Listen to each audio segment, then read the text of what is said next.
Permanent account number, pan हर एक SSC जिसको tax पे करना लाइबल है वो टैक्स पे करने के, उनको पैन लेना होता है. So permanent account number is a number which identifies a particular assessee to income tax department. यानी कि इनकम टैक्स डिपार्टमेंट एक पैन नंबर से उनको आइडेंटिफाई करता है. हर एसएससी का एक पैन नंबर होता है जिससे वो एक इनकम टैक्स डिपार्टमेंट से कनेक्टेड रहता है. हर वो पर्सन जिसको टैक्स पे करना होता है, चाहे वो अपना टैक्स पे कर रहा हो या फिर वो किसी और के behalf of another person tax पे कर रहा हो, उसको पैन रिक्वायर्ड है.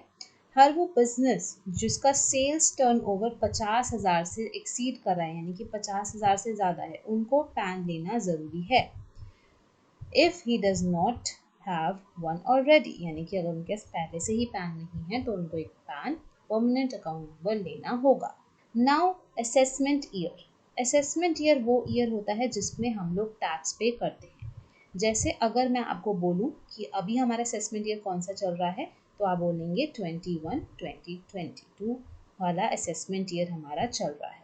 हमारा असेसमेंट ईयर अगर ये है तो हमारा प्रीवियस ईयर कौन सा होता है, यानी कि जो पिछला साल हमारा निकल गया है, 2020 का, 2021 का, ये हमारा होता है प्रीवियस ईयर. आप देखेंगे कि दोनों ही ईयर 12 मंथ्स के होते हैं. लेकिन यहाँ एक बहुत अच्छी बात है जो आपको समझनी है. यहाँ पर ये बात समझनी बहुत ज़रूरी है कि एक असेसमेंट ईयर और एक प्रीवियस ईयर दोनों ही 12 मंथ्स के हो सकते हैं.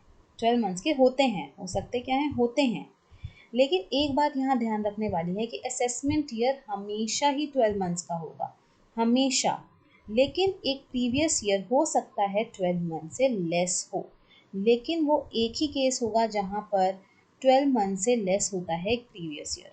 और वो कौन सा केस होता है, जहाँ पर एक न्यूली सेटअप बिजनेस हो सकता है ना कि business mid of the year में हो या क्वार्टर ऑफ द ईयर में स्टार्ट हुआ हो, तो उनका जो प्रीवियस ईयर होगा वो शॉर्टर देन 12 मंथ्स हो सकता है. लेकिन असेसमेंट ईयर हमेशा ही 12 मंथ्स का होगा. तो ये बात छोटी सी ध्यान में रखनी है. सो असेसमेंट ईयर जो है वो सेक्शन 2 सब क्लॉज 9 के अंडर डिफाइन है. इनकम टैक्स एक्ट 1961 कर लीजिएगा इसको. It means the period of 12 months commencing on April 1. April 1 से कमेंस हो रहा है.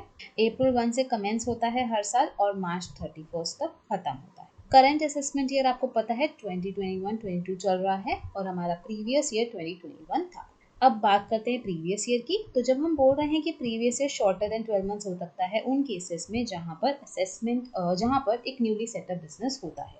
तो प्रीवियस ईयर वो ईयर होता है जिसमें हमने इनकम अर्न करी होती है, और जब उस अर्न इनकम पर हम लोग टैक्स पे करते हैं उस ईयर को हम लोग असेसमेंट ईयर बोलते हैं. तो अगर जो इनकम मैंने 2021 में कमाई है उसका टैक्स मैं कब पे करूँगी, इस साल 21-22 में.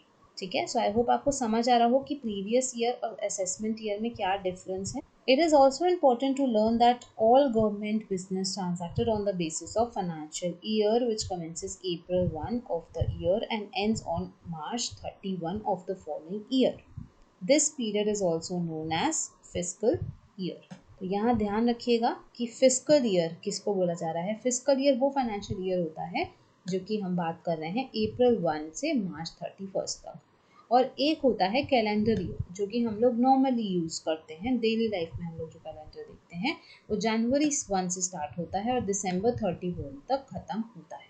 तो ध्यान रखिएगा कि एक फिस्कल ईयर यानी कि एक फाइनेंशियल ईयर और एक कैलेंडर ईयर की क्या बात की जा रही है. कई बार ये कंफ्यूजन क्रिएट करता है, तो इसमें मैंने सिर्फ क्लैरिफिकेशन के लिए इंक्लूड किया है.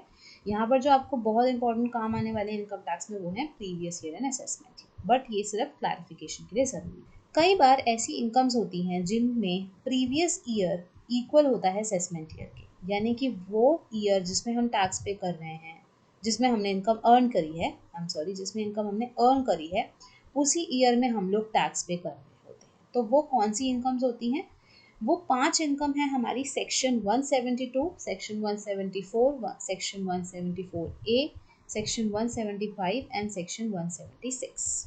तो यहाँ पर हम बात करते हैं वो इनकम जो एक नॉन रेजिडेंट शिपिंग बिजनेस कमाता है. क्या होता है ना, जो हमारे इंडिया में शिपिंग कंपनीज हैं जो कि हमारे इंडिया में रेजिडेंट नहीं है, वो आती हैं, शिपिंग बिजनेस करती हैं और चली जाती हैं. ऐसा तो हो सकता है ना कि जिस ईयर वो आ रही हैं वो वहाँ पर रेजिडेंट नहीं है, यानी कि इंडिया में रेजिडेंट नहीं है, तो यानी कि वो इनकम टैक्स पे नहीं करेंगी। ऐसे कैसे? जब आप हमारे इंडिया में आ रहे हैं, आप हमारे इंडिया के रेजिडेंट नहीं हैं, आप शिपिंग कंपनी से काम कर रहे हैं, तो आपने जिस ईयर में इनकम अर्न करी है उसी ईयर में आप हमें टैक्सेस पे करके जाएं।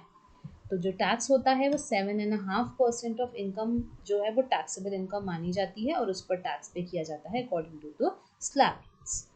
Then section 174 for those person जो इंडिया को छोड़कर जा रहे हैं ईदर परमानेंटली और for a long period of time. So जब जब असेसिंग ऑफिसर जो होते हैं, जो टैक्सेस दे रहे हैं, अगर उनको लगता है कि वो एक इंडिविजुअल इंडिया को छोड़ के जा रहा है और उसकी कोई इंटेंशन नहीं है वापस आने की, तो वो कहता है कि जो आपने पैसा कमाया है उसका टैक्स पे करके जाइए। Section 174A for those association of person और बॉडी ऑफ इंडिविजुअल जो कि एक शॉर्ट पीरियड ऑफ टाइम के लिए साथ में आए हैं।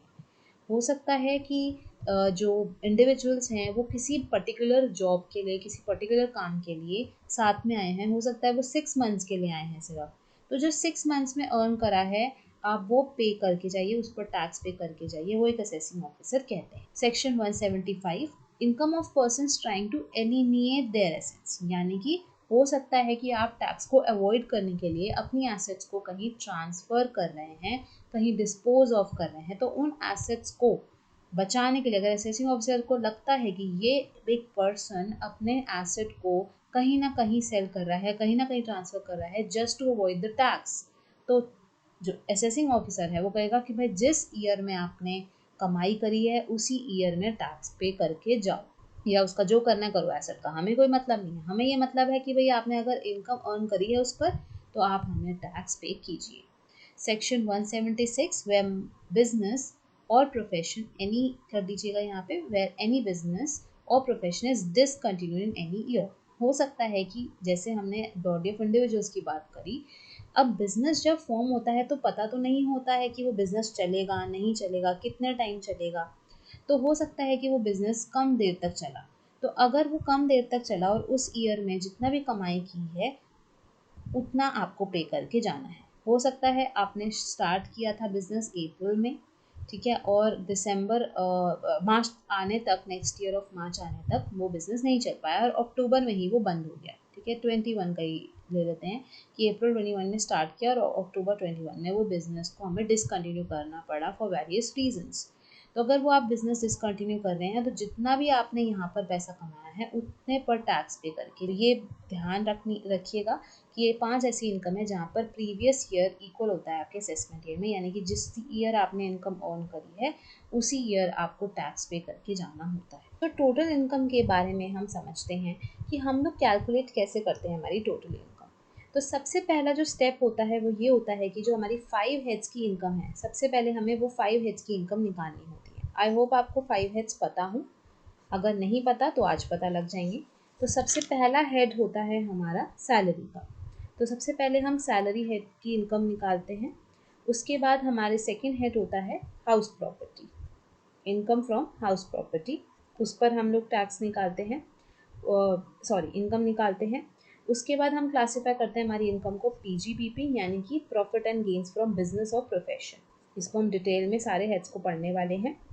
Capital gain and then we have income from other sources. तो ये 5 हेड्स की इनकम को सबसे पहले हमें कंप्यूट करना होता है, हमें सारी अपनी जो इनकम है उनको क्लासीफाई करना। दूसरी चीज़ हम क्या करते हैं, दूसरी चीज़ हम ये करते हैं कि इसके बाद हम यहाँ पर सारी जो एग्जाम्पशंस हैं, जो डिडक्शंस हैं, उनके बारे में समझते हैं। ये कुछ क्वेश्चंस हैं आपके लिए ताकि आप अपने कंसेप्ट को चेक कर पाएँ। इसके आंसर्स हम लोग नेक्स्ट वीडियो में करेंगे। आई होप आपको समझ आया हो, थोड़े जो बेसिक कंसेप्ट्स हमने पढ़े हैं, असेसमेंट ईयर आपको समझ आया हो, प्रीवियस ईयर आपको समझ आया हो, इनकम होती क्या है, टैक्स क्या होता है, हम क्यों पे करते हैं, हमसे कौन लेता है इनकम टैक्स। आई होप आपको सारी चीज़ें समझ आई हो। इसके आंसर्स आप खुद लिखिए, खुद लिख के रखिए ताकि आप नेक्स्ट वीडियो में इसके आंसर्स को चेक कर सकें। Thank you for watching and don't forget to subscribe our channel College Tutor, and please like the video and share it with your friends too.